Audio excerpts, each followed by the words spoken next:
வணக்கம். வழக்கம் போல தினமலர் அப்படிங்கிற அந்த நாளிதழ் தன்னுடைய ஈன புத்தி, கேவலமான புத்தி, சாக்கடை புத்தி, கழிப்பு புத்தி, கழிவறை புத்தி, மல புத்தி, இதை விட என்ன சொல்றதுன்னு தெரியல, நாற்றம் அடிக்கின்ற புத்தி, நச்சுவேலை புத்தி, கீழ்த்தரமான புத்தி, அரக்கத்தனமான புத்தி, மனிதாபிமானம் இல்லாத புத்தி, இப்படி பலவிதமான புத்தி எப்படி சொன்னாலும் இதை கூட பத்தாதுமா, இதை விட வேற ஏதாவது சொல்லுங்க அப்படின்னு சொல்கின்ற அளவுக்கு மிக மிக மிக கீழ்த்தரமான, பத்திரிகை தர்மமே இல்லாத, பத்திரிகை அறமே இல்லாத வேலையத்தான் திரும்ப திரும்ப செய்துட்டு வருது. சமீபத்தில் வந்த அந்த கார்ட்டூன் பார்த்துருப்பீங்க. நம்முடைய ஒன்றியத்தின் நிதி அமைச்சர், நம்ம நாட்டின் லக்ஷ்மி அம்மன் இருக்காங்கல்ல, லக்ஷ்மி தேவி, லக்ஷ்மி கடவுள், கையில் இப்படி கையை வச்சு காமிச்சாங்கன்னா கையிலேருந்து அப்படி காசாக கொட்டும்.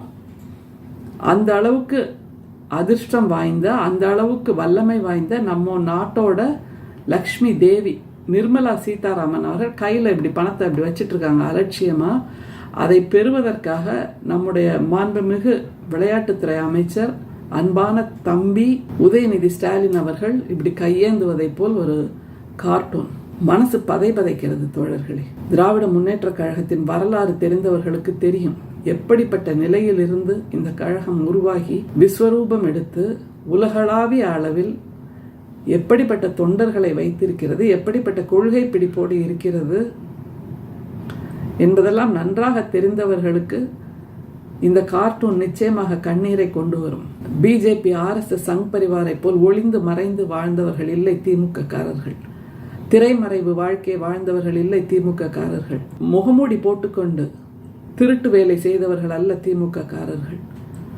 சுதந்திர போராட்டத்தில் ஒரு நிலையிலும் பங்கெடுக்காமல், ஒரு சின்ன குண்டூசியை கூட நகர்த்தி வைக்காமல், சுதந்திர போராட்டத்துக்காக சிறையே போகாமல், திரைமறைவு வேலைகள், தகிடுதத்தங்கள் எல்லாவற்றையும் செய்த அந்த RSS சங் பரிவார் போல் அல்ல திராவிட முன்னேற்ற கழகம்.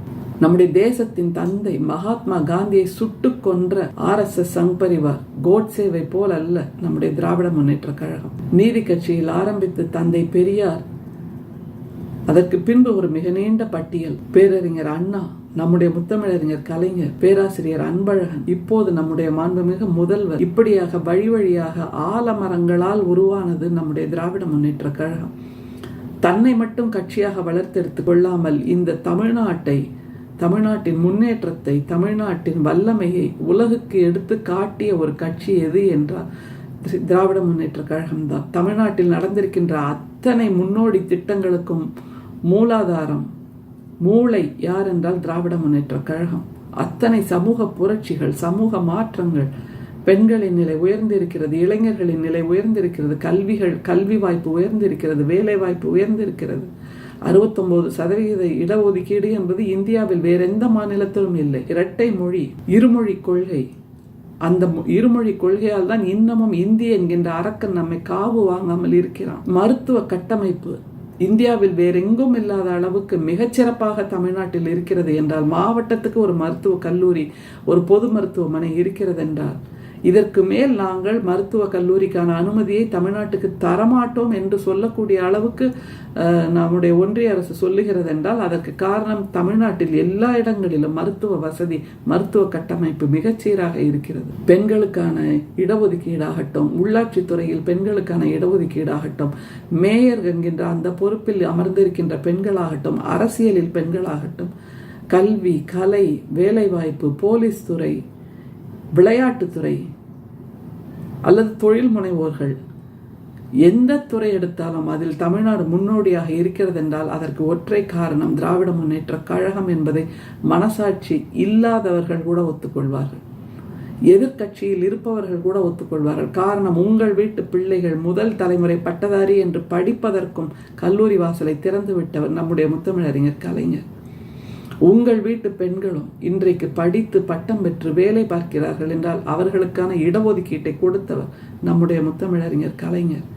நம்முடைய திராவிட முன்னேற்ற கழகம் என்கின்ற அந்த கட்சி செய்த மாபெரும் சமூக புரட்சிகள் இதெல்லாம். இப்படிப்பட்ட ஒரு கட்சியின் இளம் தலைவராக மக்களோடு மக்களாக இணைந்து நின்று தோளோடு தோள் சேர்த்து வேலை பார்த்து கொண்டிருக்கின்ற, பணிபுரிந்து கொண்டிருக்கின்ற நம்முடைய அன்பான தம்பி உதயநிதி அவர்கள் கையேந்துவதை போல் ஒரு கார்ட்டூன் போட்டிருக்காங்க. நாங்கள் நிச்சயமாக கையேந்துகிறோம் தோழர்களே. அதில் எங்களுக்கு எந்த விதமான அவமானமும் இல்லை, கௌரவ குறைச்சலும் இல்லை. ஏனென்றால் நாங்கள் கையேந்துவது எங்களுடைய தமிழ்நாட்டு மக்களை காப்பாற்ற வேண்டும், அதற்காக நிதி கொடுங்கள் என்று கேட்கிறோம். எங்களுடைய தமிழ்நாட்டு மக்களின் உயிர் தான் எங்களுக்கான உயிர். அவர்களுடைய வாழ்க்கையை மீட்டெடுப்பதுதான் எங்களுக்கான சுவாசம். வெள்ளத்தில் மூழ்கிய 4 மாவட்டங்கள், தென் மாவட்டங்களையும் இந்த பக்கம் சென்னை என்கின்ற 4 மாவட்டங்களையும் மீட்டெடுத்து மீண்டும் வாழ்க்கையில் ஓட வைப்பதுதான் எங்களுக்கான இலக்கு என்பதனால் நாங்கள் கையேந்துகிறோம். எந்த அவமானமும் எங்களுக்கு கிடையாது. நாங்கள் தனிப்பட்ட எங்களுக்காக கையேந்தவில்லை, தமிழக மக்களுக்காக கையேந்துகிறோம், தமிழ்நாட்டுக்காக கையேந்துகிறோம், தமிழக மக்களின் எதிர்காலத்துக்காக, தமிழக மக்களின் வாழ்வாதாரத்துக்காக கையேந்துகிறோம். இடிந்து வெள்ளத்தில் இல்லாமல் போன அவர்களின் வீட்டை மீண்டும் கட்டித்தர வேண்டும். மூட்டை மூட்டையாக துணிமணிகள் வெள்ளத்தில் அடித்து செல்லப்பட்டன, அதை மீட்டெடுத்து தர வேண்டும். எத்தனையோ எண்ணிக்கையற்ற அளவில் ஆயிரக்கணக்கான விலங்குகள், கால்நடைகள், பசுக்கள், எருமைகள், காளைகள், ஆடுகள், மாடுகள் எல்லாம் வெள்ளத்தில் அடித்து செல்லப்பட்டன. அந்த விலங்குகளை, அந்த கால்நடைகளை மீண்டும் அந்தந்த குடும்பங்களுக்கு கொடுத்து அவர்களின் வாழ்வாதாரத்தை மீட்டெடுக்க வேண்டும். எத்தனையோ தொழில் நிலையங்கள் நசிந்து போயிருக்கின்றன வெள்ளத்தால், அதை மீட்டெடுக்க வேண்டும். இதே போன்ற பல கடமைகள் திராவிட முன்னேற்ற கழகத்துக்கும் எங்களுடைய முதல்வருக்கும் காத்திருக்கிறது, எங்களுடைய அன்பான தம்பி உதயநிதிக்கும் காத்திருக்கிறது, எல்லா அமைச்சர்களுக்கும் காத்திருக்கிறது. அதனால் கையேந்துகிறோம். இதில் எந்த விதமான கௌரவ குறைச்சலும் கிடையாது. நாங்கள் கையேந்துவது தமிழக மக்களுக்காக என்பதனால் எங்களுக்கு அதில் புல்லரிப்பு இருக்கிறது, புலகாங்கிதம் இருக்கிறது. உலகத்தில் இருக்கின்ற அனைத்து நாடுகளுக்கும் பறந்து பறந்து பறந்து சென்று தன்னுடைய நண்பருக்காக கையேந்துகின்ற ஒன்றிய தலைவரை போல் நாங்கள் பிச்சை எடுக்கவில்லை. மக்களுக்கு தெரியாத வகையில் அந்த ஒப்பந்தங்களை வாங்கி தருகின்ற ஒன்றிய தலைவரை போல் நாங்கள் திரைமறைவு வேலைகளை செய்யவில்லை. வெளிப்படையாக கேட்கிறோம், எங்களுக்கு சேர வேண்டிய நிதியை கொடுங்கள். PM கேர் ஃபண்ட் என்று ஒன்றை வைத்துக்கொண்டு அதற்கு யார் நிதி அளிக்கிறார்கள், அவர்களுக்கு நீங்கள் என்ன திருப்பி கொடுக்கிறீர்கள் என்பது தெரியாமல் கண்ணை மறைப்பது போல் சட்டத்தை மீறி எந்த சட்ட வரைமுறைக்கும் உட்படாமல் ஒரு நிதி அமைப்பை நடத்தி கொண்டிருக்கின்ற நம்முடைய ஒன்றிய தலைவரை போல் நாங்கள் CM கேர் ஃபண்ட் என்று நடத்தவில்லை. நாம் 5.5 லட்சம் கோடி GST வரி கொடுத்திருக்கிறோம் தமிழ்நாட்டிலிருந்து. அந்த உரிமையில் கேட்கிறோம், எங்களுக்கான உரிமை தொகையை கொடுங்கள். இந்தியாவிலேயே 2வது மாநிலம், மிக அதிகமாக GST கொடுக்கக்கூடிய மாநிலம் எது என்றால் நம்முடைய தமிழ்நாடு. அந்த GST பணம் எப்படி வருகிறது என்றால் நாம் உழைக்கின்ற அந்த ஒவ்வொரு சொட்டு வியர்வையும் வரியாக ஒன்றிய அரசு உறிஞ்சிக் கொள்கிறது. நம்முடைய வியர்வை, நம்முடைய உழைப்பு, நீங்கள் நாம் அத்தனை பேரும் கண் விழித்து உழைக்கிறோம். ஒரு சிங்கிள் டீ குடித்தால் கூட அதற்கு GST, ஒரு வாய் சோறு தின்றால் கூட அதற்கு ஒரு GST. பிச்சைக்காரர் போய் ஒரு ஹோட்டலில் உட்கார்ந்து ஒரு வாய் சோறு சாப்பிட்டால் கூட பிச்சைக்காரரிடமும் GST வசூலிக்கின்ற பிச்சைக்கார ஒன்றிய அரசு. அந்த பிச்சைக்காரனின் அடியை வருடி வருடி வருடி தன்னை வளர்த்துக் கொள்கின்ற தினமலர் என்கின்ற பத்திரிகை, அவர்கள் சொல்கிறார்கள் உதயநிதி கையேந்துகிறார் என்று. ஆமாம், அது எங்களுக்கான பெருமை. எங்களுடைய தமிழக மக்களை காப்பாற்றுவதற்காக நாங்கள் அணிந்து கொள்கின்ற வீர பதக்கம், எங்களுடைய தமிழக மக்களின் வாழ்வாதாரத்தை மீண்டும் நிலைநிறுத்துவதற்காக நாங்கள் பெறுகின்ற விருது என்று நாங்கள் அதை வைத்துக் கொள்கிறோம். இதில் எங்களுக்கு எந்த விதமான கௌரவ குறைச்சலும் கிடையாது, எந்த விதமான அவமானமும் கிடையாது. உங்கள் தோப்பனார் வீட்டு பணத்தையா நாங்கள் கேட்கிறோம் என்று ஒரு சிலர் பதாகைகள் பிடித்திருக்கிறார்கள். ஆரியர் உங்களுடைய வீட்டு பணத்தை நாங்கள் கேட்கவில்லை என்று, ஆரியர் வைதிகர் வீட்டு பணத்தை நாங்கள் கேட்கவில்லை என்று உணர்வாளர்கள் கொதித்தெழுந்திருக்கிறார்கள்.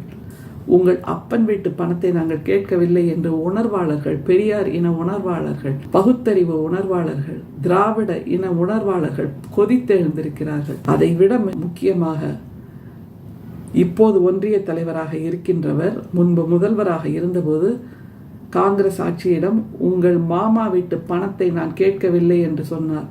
அப்படியாக இப்போது நாங்களும் சொல்கிறோம், உங்கள் அப்பன் வீட்டு பணத்தை கேட்கவில்லை, உங்கள் மாமா வீட்டு பணத்தை கேட்கவில்லை, உங்கள் ஆத்தா வீட்டு பணத்தை கேட்கவில்லை, உங்கள் தோப்பனார் வீட்டு பணத்தை கேட்கவில்லை. ஆரிய வைதீகர்கள் தட்சணை தட்சணை தட்சணை என்று இடுப்பில் சொருகி கொண்டு வீட்டுக்கு ஓடுகிறார்களே, அந்த பணத்தையும் நாங்கள் கேட்கவில்லை. எங்களுடைய தமிழக மக்கள் உழைத்து கொடுத்த அந்த பணத்திலிருந்து எங்களுக்கான உரிமை தொகையை, எங்களுக்கான கரிசன தொகையை கொடுங்கள். உங்கள் நெஞ்சில் ஒரு சொட்டு கரிசனமாவது இருந்தால், ஒரு சொட்டு கருணையாவது இருந்தால், ஒரு சொட்டு ஈரமாவது இருந்தால் நீங்கள் கொடுத்திருப்பீர்கள். இதற்குள்ளாக எந்த முகத்தை வைத்துக்கொண்டு நீங்கள் தமிழ்நாட்டுக்கு வருகிறீர்கள்? உங்களுடைய பேச்சு எப்படி இருந்தது? உங்களுடைய நடவடிக்கை எப்படி இருந்தது? நீங்கள் ஆடிய நாடகம் எப்படி இருந்தது? நடனம் எப்படி இருந்தது? கண் போன போக்கு எப்படி இருந்தது? சொன்ன வார்த்தைகள் எப்படி இருந்தது? 6000 ரூபாய் எப்படி பிடிச்சு போட்டோ, 6000 ரூபாய் எப்படி பிடிச்சு போட்டோ, 6000 ரூபாய் எப்படி பிடிச்சு போட்டோன்னு கையை எப்படி நாட்டிய பேருடைய பத்மினி மாதிரி இப்படி இப்படி வச்சு காமிச்சிங்களே. எங்களுடைய ஏழை பெண்கள், குடிசையை இழந்து நிற்கின்ற பெண்கள், கட்டுவதற்கு மாற்று சேலை இல்லாத பெண்களுக்கு 6000 ரூபாயை உடனடியாக கொடுத்திருக்கிறார் எங்களுடைய முதல்வர் என்பதை பொறுத்து கொள்ள முடியாமல் கையை இப்படி இப்படி நடனமாடி காட்டினீர்கள். 6000 ரூபாய் ஏன் கையில் கொடுக்க வேண்டும்? கொண்டு போய் அப்படியே பேங்க் அக்கவுண்டில் போட வேண்டியதுதானே. அதுதான் நியாயமாக இருக்கும், அதுதானே நேர்மையாக இருக்கும். நேர்மையை பத்தி நீங்க பேசாதீங்க, ஒன்றிய அரசு பேசக்கூடாது, பிஜேபி பேசக்கூடாது. ஊழலை சட்டபூர்வமாக்கி இருக்கின்ற ஒரே கட்சி உலகத்திலேயே பிஜேபி தான். ஊழலை புனிதமாக்கி இருக்கின்ற ஒரே இனம் ஆரியர்கள் தான், வைதிகர்கள் தான், அர்ச்சகர்கள் தான்.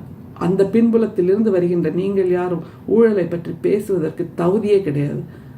உங்களுடைய கூட்டணியில் வந்து சேரவில்லை என்றால் அத்தனை பேர் மீதும் இடியை அனுப்புவது, அமலாக்கத்துறை அனுப்புவது, சிபிஐ அனுப்புவது, ரெய்டு அனுப்புவது என்று சர்வாதிகாரத்தின் உச்சத்தில் நிற்கின்ற நீங்கள் சொல்லுகிறீர்கள் நாங்கள் பேரிடராக எதையுமே அறிவிக்க மாட்டோம் என்று. உங்களுக்கு தான் மனிதாபிமானமே கிடையாது. அப்புறம் எப்படி நீங்க இதெல்லாம் அறிவிப்பீங்க? உங்களுக்கு வேண்டியது ஒவ்வொருத்தரோட ஓட்டு, அது ஒண்ணுதானே. அந்த ஓட்டு கிடைத்தால் நீங்கள் ஏதாவது செய்வீர்கள், இல்லை என்றால் எதையுமே செய்ய மாட்டேன் என்பது நீங்கள் மனிதர்கள் பட்டியலில் வருவதற்கே லாயக்கில்லாதவர்கள் என்பதைத்தான் சொல்லுகிறது. உங்களை கொண்டாடுகின்ற அந்த தினமலர் பத்திரிகையும் அப்படித்தான். பத்திரிகை தர்மம் என்று ஒன்று உண்டு, பத்திரிகை அறம் என்று ஒன்று உண்டு. யார் துன்பப்படுகிறார்களோ அவர்கள் பக்கத்தில் நின்று அவர்களுக்கான நீதியை பெற்றுத் தருவதுதான் பத்திரிகை தர்மம். அதற்காகத்தான் அதை 4 தூண்களில் ஒன்றாக எப்போதும் சொல்லுவோம். ஆனால் இந்த தினமலர் என்கின்ற பத்திரிகை தூண் அல்ல, அது மலம். அந்த தூண் செல்லரித்து போய் கிடக்கிறது. இந்த தினமலர் பத்திரிகையை நிறுவிய ஐயா கிருஷ்ணமூர்த்தி அவர்கள் நாணயவியல் நிபுணர். அவரிடம் நாணயவியல் நிபுணத்துவம் இருந்தது, ஆனால் நாணயத்தை பற்றி அவர் கவலைப்படவில்லை. ஆனால் இப்போது இருக்கின்ற உரிமையாளர்கள், அவர்களிடம் நாணயவியல் பற்றிய அறிவும் இல்லை, நாணயத்தை பற்றி மட்டுமே அவர்கள் யோசிக்கிறார்கள். அதனால்தான் நாணயம் வேண்டும், அந்த சில்லறை சத்தம் வேண்டும் என்பதற்காக அவர்கள் ஒன்றிய அரசுக்கு காவடி எடுக்கிறார்கள். இப்படி கீழ்த்தரமான பெண்களிலேயே பெண்களின் பட்டியலை, உலகத்து பெண்களின் பட்டியலை எடுத்தால் கூட அதில் கடைசி பெண்மணியாக இருக்கக்கூடிய அளவுக்கு மிக மிக மிக கேவலமான நம்முடைய ஒன்றியத்தின் நிதியமைச்சரை ஒரு ஹீரோயின் கணக்காக போட்டு அவர் கையில் அப்படி 10,000 ரூபாய் வச்சுட்டு நிற்கிற மாதிரி ஒரு போஸ்ட் போட்டு தினமலர் யாரை கொச்சைப்படுத்தி இருக்கிறது என்றால் ஒன்றியத்தின் நிதியமைச்சரை கொச்சைப்படுத்தி இருக்கிறது, தன்னைத்தானே கொச்சைப்படுத்தி இருக்கிறதே தவிர கையேந்துகின்ற உதயநிதி ஸ்டாலின் அவர்களிடம் எங்களுக்கான எதிர்கால தலைவரை நாங்கள் பார்க்கிறோம். எப்படிப்பட்ட நிலையில் அவர் தன்னை இறக்கிக் கொள்கிறார் என்பதை பாருங்கள். தமிழக மக்களுக்காக தேவை என்று வரும்போது நான் கையேந்தவும் தயாராக இருக்கிறேன் என்று திமுக சொல்லுகிறது, தமிழக முதல்வர் சொல்லுகிறார், நம்முடைய உதயநிதி ஸ்டாலின் அவர்களும் சொல்கிறார் என்றார். இதுதான் திராவிட முன்னேற்ற கழகம், இதுதான் திராவிட மாடல் ஆட்சி, இதுதான் பொதுமக்களுக்காக, தமிழ்நாட்டு மக்களுக்காக நாங்கள் சர்வபரி தியாகம் செய்கிறோம் என்பதன் நிலைப்பாடு.